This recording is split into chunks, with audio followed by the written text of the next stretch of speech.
Yeah, I made a promise, but by the way, there's a person holding a gun to my head and I'm tied to a chair. Yeah. I'm not going to be there for another day. Okay? Got it? Can we move on? Yeah, it's like, does it have to be on that day? Does it have to be Christmas Day?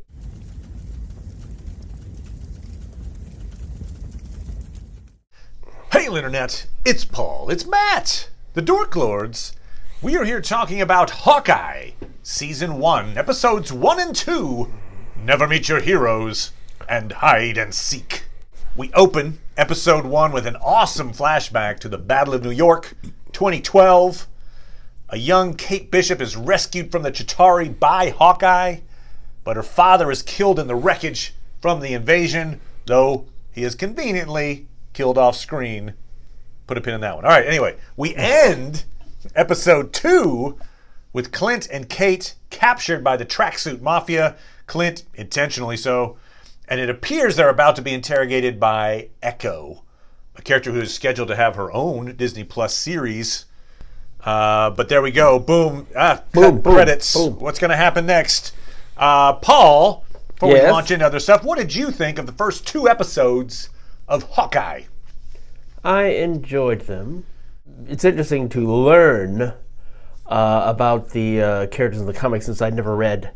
I probably read Avengers comics that had Avengers Hawkeye in them back in the day, but he's never anyone I've focused on. So his Jeremy Renner's portrayal is probably stronger than I've ever had feelings I had for him in the comics. I'd spoken to you about fears that we wouldn't see his wife, Linda Cardellini, Laura, but we do. We see her this little bit, just enough for me. That's all. I'm glad they're not separated as a result of the snap. So. Yeah, I want to talk about that later, but their relationship's interesting. So they're like, yep, we're together, all seems well. And they seem to be a well-adjusted couple. So that's the big thrust of this thing is he's got to get back for Christmas.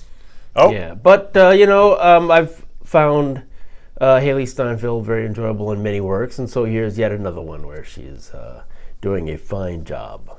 Yeah, I agree. And, in fact, Paul, did I write this show? I think I turned in a script that I forgot about. Because in some ways this show seems tailor-made for me. Maybe they should add your name to the artist who also didn't get paid. Good point. You also owe Matt a check as well. Give that guy credit. First, each episode features a comedy set piece. I wonder if that's going to be a through line all the way through the 6 episodes. But you've got the Avengers musical parody in episode 1, which is great. I can do this all day. That's just awesome. And I've written my share of musical parodies myself, so I felt a kinship there. Then there's the Larp Scene in episode 2. And, while I'm not glowing with pride about it, I have LARPed on occasion. I was actually assigned a pixie character at a Gen Con one year. That character was given the limitation of not being able to interact with people. It was about as fun as it sounds. Anyway, I fit the demographic, in other words. LARPs, I know that. Second, Clint now requires a hearing aid due to his life of explosions and head trauma. And I don't need a hearing aid yet, but I did have severe hearing loss as a kid that required surgery. I might be headed in Clint's direction, which means I'll be able to shoot a bow pretty soon, so I'm excited about that. There you go, yeah, that's right, there you go. And third, the most excited I got about the 2 episodes, which is stupid, but it is what it is. I agree. I think I was the one Disney Plus viewer who got this Easter egg at the end of episode 2.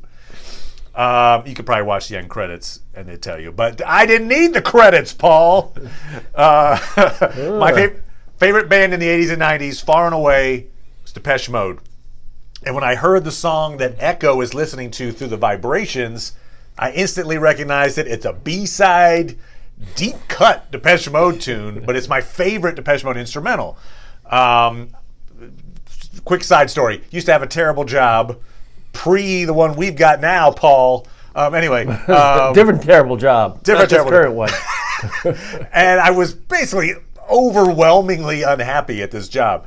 And so I had every day when I walked to work, I would play that song as I walked to work, mainly because it felt like impending doom, which somehow made me feel better. I don't know. Anyway, it's weird. I have a weird relationship with this song, but it's a strong one. I'm like, I feel like I'm in this small group of people who would recognize that song, is my point. And the name of that song, Paul, Christmas Island. Boom! They threw in a Depeche Mode Christmas reference right at the end of episode 2. So there you go. How good of them. Good of me because I wrote it, obviously. Oh, right, yeah. Things were for sure, me, there so you go. There you go. All right. So yes, I do enjoy the show. I mean, it's not perfect, but not enough Depeche Mode, right? Not enough Depeche Mode. Episode 3, they got time. They got time. It's like you're like, finally. It does have this comedic aspect to it, but there are lower stakes because of it. Like at the end of episode 2, where they're captured, they're going to be maybe tortured for information, but you never feel that like, no. Like it's a jokey kind of feel to it. Like he's going to get out of it and he'll be fine. These mafiosos actually care about the opinions of the people they capture. Right. Right. Bro. Like he's criticizing. Whoa. Yeah, exactly. I could just shoot him for that, but no. So the Tracksuit Mafia is from the comics. I did not read that comic line myself, but to add to the comedy, they are incompetent mafioso types with tracksuits, and they say bro a lot, and I'm good with it. I like it. It adds to the comedic feel to it. They're good. Yes. They're good comedic foils. I like Clint's lack of ego in this thing, where he's constantly, he's being asked for his autograph. He's getting free food, and he's so uncomfortable about it. Jeremy Renner does a great job at being uncomfortable, being noticed. Yes. And I like the fact that in that LARP, it's not simply played for laughs. It is a comedic bit, but the bit where he allows this guy to quote unquote kill him in exchange for their costume, it does two things. One, he allows someone to publicly beat him because he's like, again, there's no ego in it. Like, look, I need that costume. If it means I have to be publicly kind of embarrassed, say, by this guy, so be it. And it also, that scene where he's like, okay, just kill me. Like, I got the vibe from Vormir, right? So, hearkening back to Hawkeye and Natasha, when they're each trying to be the one to die, and he's obviously, when he watches the musical, he kind of has a little, I think, some PTSD from Natasha. Maybe. So anyway, which is kind of an interesting, like, oh yeah, they're echoing. There's going to be, I think, some kind of a reckoning moment where he is still coming to terms with Natasha's death. Since we know Yelena's going to be involved in this too, it only makes sense that there'll be a Natasha element to this as we get closer to the end of the season. In my opinion, what do you think, sir? Like, most of the time we've seen these characters, they've been away from regular people. Kate brings it up explicitly in terms of saying that getting the attention of people and having that mean something, in terms of your persona as a superhero, that means something, and it's an interesting way to express it. They actually, somebody I saw was saying that a number of the audience, I mean, it's been quite a long time, and so a number of audience has grown up with these characters, and so you could actually have somebody who is a fan as being, an actual character in the show, and I find that interesting. Right. She obviously is a fangirl of Hawkeye. Hawkeye saved her life when she was a kid. She saw him doing these amazing things. Right. When she's talking about protecting herself from perhaps another invasion, she wants a bow. It really starts her life's path to where she is now, is that moment when she got saved by Hawkeye. So and we see the result of that as she's now an adult. It's interesting that the differences, though, between Kate Bishop's TV Hawkeye show origin and her comic book origins. Okay. Of course, the character, Kate's father in the comics, was not killed, but he had difficulties that, with underworld characters that did affect Kate. And her mother had some strange influence too with some underworld characters. So I wonder which aspects of those we will still see. I think you wanted to talk about whether or not the Papa Bishop was still alive. The last thing that her dad tells her, so episode 1, the attack hasn't happened yet. He's in her room and talking with her. She's upset because she overheard them saying, like, we're going to have to sell this place. And he's like, no, we can find a way to and he says that his choices have always been made with the intent of protecting Kate. Ah. And that's just not something, I feel like you have that line and then he just dies off screen. It just narratively doesn't really work for me. So either he's not dead, which I think there's a possibility of that. Sure. But there is this very long period of time. The building now is under attack. Oh, Chitauri! Boom, boom, boom, boom, boom, boom. Kate's running around screaming.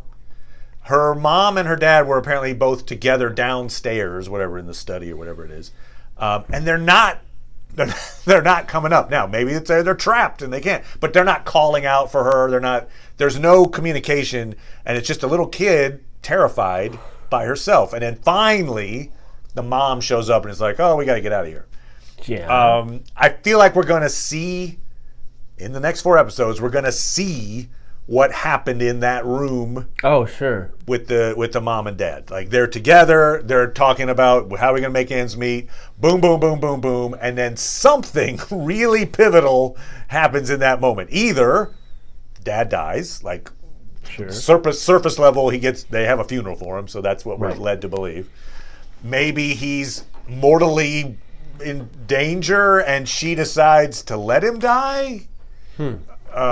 Maybe she kills him. I don't feel like she kills him. I feel like that's too evil for what we're seeing so far with the mom. That's like, that would be just way up supervillainy kind of evil, and I don't think she's that. So I don't see her just like whipping out a gun and going, "Hey, look, this will be good for me." Boom! Like, oh no. So I feel like either he does die, he's trapped, and she makes a decision not to help him. Think he actually dies? Or Perhaps. you think if he dies? One of the options is he's not dead, he faked his death, right? Right. So one of the options is maybe as the attack's happening, he's working out in his head. He's like, "Oh, you said solutions don't just fall out of the sky." Well, guess what? A solution just fell out of the sky. This building's going to get damaged. I could disappear in the rubble. You get insurance, and maybe like it doesn't really add to the "I'm protecting you" quality.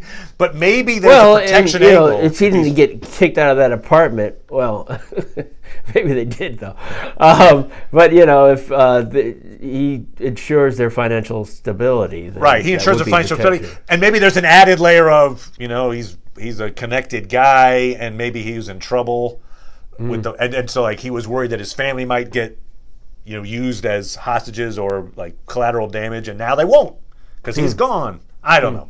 It's possible that I just feel like we might see him show up later, but I think we are definitely going to see that scene play out, whatever it resulted. I mean, I think you're right. We know that Eleanor, the mom, she runs a security agency now. Yes, she is still very wealthy, and so you do feel like she's got some kind of mob ties. It's interesting that Armand, there's like Armand the Third, and then there's Armand the Seventh is like a little kid. Yes. So there's this very wealthy family that her fiance Jack is like a nephew, or so he's connected to that family. Yes. But it's really interesting, that scene. I was trying to like, what is the motivation here when Armand very brutally, honestly, publicly is talking to Kate Bishop, knows it's the daughter, and he's like, "Yeah, your mom is a piece of crap." I mean, he doesn't say it that, but that's kind of what he says, right? It's not a quote. It's not a quote, but he's sure like, what she says to him, "Oh, he looks like he hit the jackpot or something like that," and he's like, "Yeah, that's what my nephew thinks. I don't agree. He says something else after that, which is basically like, "Your mom, I don't like her. I don't like your mom. I don't trust her at all. And it's just like a really, it's just a thing you would you just throw that out there to the person's daughter? That's an odd, I don't know. I don't know what that's saying except to suggest that he knows something about her, I think. It's not just, I know her around town and blah, blah, blah, blah. I think he really thinks that she's a bad person. Okay. For some reason. So I think he has some kind of specific knowledge of her being, villainous in some way. They're at odds. I don't know that we know enough to say that, he might not have a problem with her villainy if he's got enough money to be, buying illicit weapons and things like that. Right. He does this black market auction thing, which is yes. And they're like, "Hey, make sure you don't tell anybody where you got this." Yeah. So you're like, "Okay." In other words, we're all doing something we shouldn't. Yeah, that's right. Yeah. He's shady. So maybe you're right. Maybe the opposite of shady is good. So her security company is coming down on him, and so he's upset that Jack is marrying into like a good person who's going to get him in trouble. Probably I wouldn't say that. I might just be alternate different bad people involved in things. Right. You're connected to she's other a different bad kind folks. of bad. Yeah, she's like, hey, I was fine with the other bad stuff you did, but now you're doing something that hurts me. Hey, right.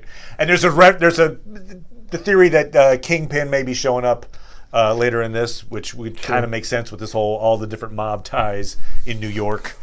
Are you willing to put any candy on that? Candy on Kingpin. I guess I'm not sold I would on bet Kingpin against it. showing up. You'd bet against it. Okay.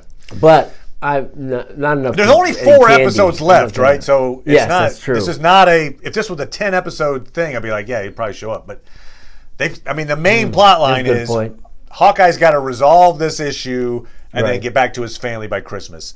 And we know that Yelena's got to, And Yelena's got to pop up, and there's got to be a resolution there. Yeah. So there's not a lot of time to throw Kingpin in the mix. No, you're right. Nope, you're definitely right. They do have the option of doing it as much as they did Julia Louis-Dreyfus. So. Right. That's a good point. Oh, quick scene, cameo, essentially, and you're out. And hey, look, we got it. Just like Thanos first appeared in, the Avengers. Right. You could just be like, I wonder who was behind all of this. Yeah. Cut to Kingpin, credits. Yeah. So Echo apparently in the comics is connected to Kingpin as well. Yeah. She is a person that is kind of like similar to Taskmaster's power set. She can imitate people's powers. Yes. She is deaf. Which is interesting that they have Clint with a hearing issue. I feel like that's true. That similarity will come into play somehow. Either they empathize with each other because of it, or maybe because he knows sign language, that might be an in for her to be like, oh, maybe this guy's a little different than I thought he was. I don't know. Somehow, maybe, I don't know. I don't know what their connection on that is, but I feel like there is one.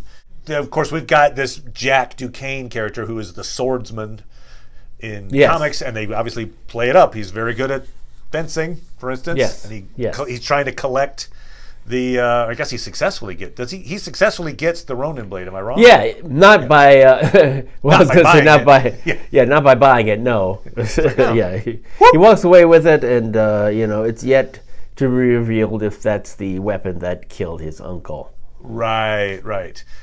He shows the candy to Kate, which she takes as, oh my God, this guy killed Armand. I'm not sold on that. I feel like that's right. They've set him up to be a... Yeah, they made it so, it's like, wow, they just don't want her to have to do any detective work. Right. It's the simplest mystery we could come up with. So I feel like he might even be being framed by Eleanor. I don't know the reasoning behind that, though, if that's the case.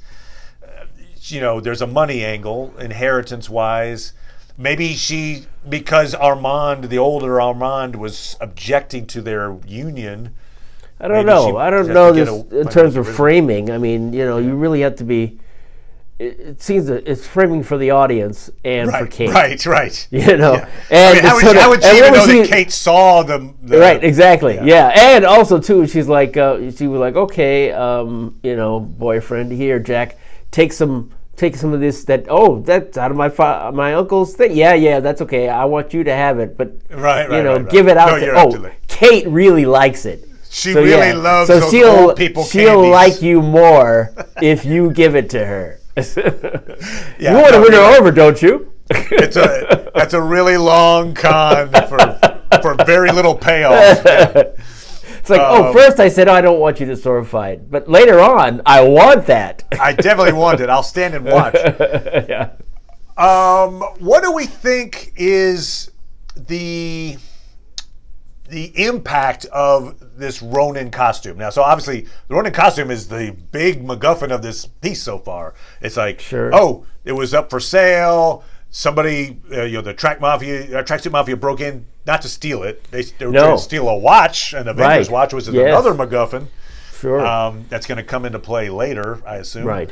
But the Ronin costume, because Kate puts it on, and then Clint sees it, and then he's trying to get it back. Why is it even being sold? Is it kind of like a Jack the Ripper thing? Like, there was this unknown killer, and this was his outfit. Yeah, why not? And we found it in Avengers Tower for some reason, but nobody knows that it's Hawkeye. Apparently, the world at large does not realize that Hawkeye was Ronin. Sure, right. Well, even in Endgame,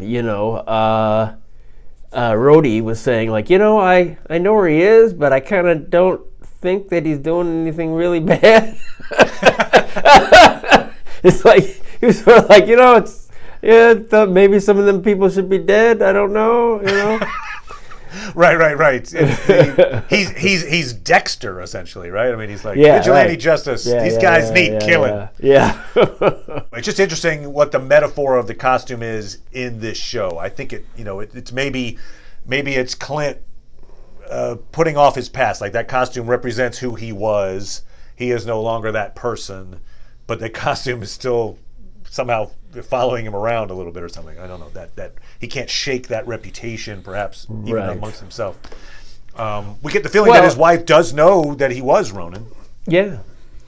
She seems to know the tracksuit mafia, for instance. Yep. I would actually like to have seen that conversation where he tells her about his Ronin experience. Hey, after you snapped, I went crazy with depression and grief, and I was a homicidal vigilante for 5 years. Please, I'll get over it, and I hope you can get over it, and I won't do that. I'm not going to be a homicidal vigilante anymore.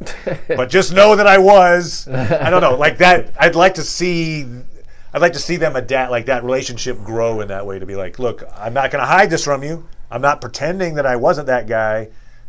Just know that that's who I was while you were gone. I don't know. I'd like to see that. I hope they haven't just pushed past it. In other words, like, that was a thing, and we're fine with it now, and we've moved on. It sounds like they might be doing that. They might be like, we're fine now. But I don't know. I kind of want to see a little bit of that relationship growth happening between the two of them. They could flash back to the moment where he tells her a number of things as a story device to express what happened in that time. Right. Without him having to tell, like, Kate, for instance. Right. You could have him remembering telling, Got you. Right, his wife. That's the first they person could he do told. that. I'd be surprised they did that, though, only that because... I guess Natasha. It doesn't seem like they have a lot of time with Linda Cardellini, so... Okay. I imagine that they've all these scenes on the phone, and then the scenes with the family, and then we'll see a scene. Right, when they come back together. I made it for Christmas. Yeah. So that may be as much as we're going to get of her. That's certainly a I guess important thing that he would need to sort of let her know about, but also, of course, the death of Right. Natalie. It probably he's going to be expressing that to Yelena. So yeah. The death of Natasha obviously is going to be an important plot point when it comes to Yelena. And I saw it. And the his role as Ronan may end up being in their conversation with him and the Yelena Right. as well. That may be a way for him to sort of put an interesting perspective on it. There's a theory going around. I've seen it on Reddit and a few other places where that maybe since we saw Echo, we know her power set is impressive, and she is. We see her bathed in red light, and the idea is that perhaps she was maybe trained in the Red Room. It might give a connection to Yelena. Also, obviously, to Natasha and such. It'd be an interesting thing if that was her backstory. That's how she learned her skills. Anyway, I could see that. I'm not going to put candy on it, but I could see that that's a plot line. Because then maybe you even have, because then Echo and Yelena maybe know each other, and so maybe Echo could vouch for Clint at some point, if that's the way that goes. Hey, I know this guy. You shouldn't hold him responsible for Natasha's death. I don't know. I'm assuming she goes from interrogator to friend, like in an episode, but I could be totally wrong on that. Yeah. Since she's got her own show, I'm assuming it's not just a show where she's a villain that does terrible things. Right. I'm assuming she's going to be either an anti-hero or, somehow prove out to be a better person than just, torture them and then kill them kind of person. Yeah. We'll see. I like Lucky the Pizza Dog. Again, that's probably something I would have. That's in the script I wrote, apparently, Paul. I like that Kate's bow shots have these humorous, destructive things where she destroys a bell tower. Yes. Then she just says, "Oh, you know what I'll do? I'll put out the fire by shooting a fire extinguisher." Yeah. It's like, that's not the way that works. And No. I like those. Those are, again, comedic beats, but I think they're fun little physical comedy bits. Sure. They really wanted to have this strong planes, trains, and automobiles thing where it's like, all these adventures, I got to get back home to my family. I made a promise to my daughter. Like, it's really important for me to. Why is it so important for? It's like one of the things that I think they're setting up like a strong point of like jealousy before Kate even comes along, because a lot of people actually thought like, oh, look at that, he's teaching his daughter in Endgame how to be an archer, right? And then you would think it would be the daughter, but it's not. Yeah, but it's not. No, it's Kate, this other girl. So I don't know why. It was all before all before Kate came along. That she was like, "You're going to be home, aren't you, Dad?" The other kids seem to be fine with the fact that the dudes aren't. So I wonder if what are they actually trying to say? Was it really hard for her when the father was away, being an Avenger? Is that what it was? Because they had a number of months where he didn't seem to be involved with anything. After the blip, after that ended and they came back and he was like, yay, I've got a family now. I don't have to be a ruthless killer. Where he could, but no, this is important for him to be there for this Christmas. So, and the mom is a lot more, just a lot more chill about it all. Maybe if Kate's mom turns out to be a villain and, I don't know, dies or goes to jail or something, maybe she becomes like an adopted member of the family, like, because she's like Clint is like her dad-ish character. I don't know. Right, yeah. But you're absolutely right in terms of the promise. Strange, yeah. It's I made a promise, but by the way, there's a person holding a gun to my head and I'm tied to a chair. Yeah. I'm not going to be there for another day, okay? Got it? Can we move on? Yeah, it's like, does it have to be on that day? Does it have to be Christmas Day? Oh, look, the plane I was going to fly on has been canceled. I can't get there. I'm not going to do the planes, trains thing just for the sake of saying, because I promised I'll be there. I'll be there tomorrow. All right? It'll get there tomorrow and I'll be there. I've made this artificial barrier to it's arbitrary. Just go. I'll get there as quickly as I possibly humanly can. Yeah. You didn't do it on Christmas. I hate you now forever. So you're right. It is a low stakes. Like, if I fail this, It's not like his family will disown him. Well, Right? I'm not. But, My point though is it's just really odd that they set up that relationship that way. Why is his daughter being placed in that position where she really seems to need her father? Okay. So I'm wondering if they're gonna explain that in some way. They could have just been like, had Linda Cardellini be like a little more disappointed and express that sort of thing.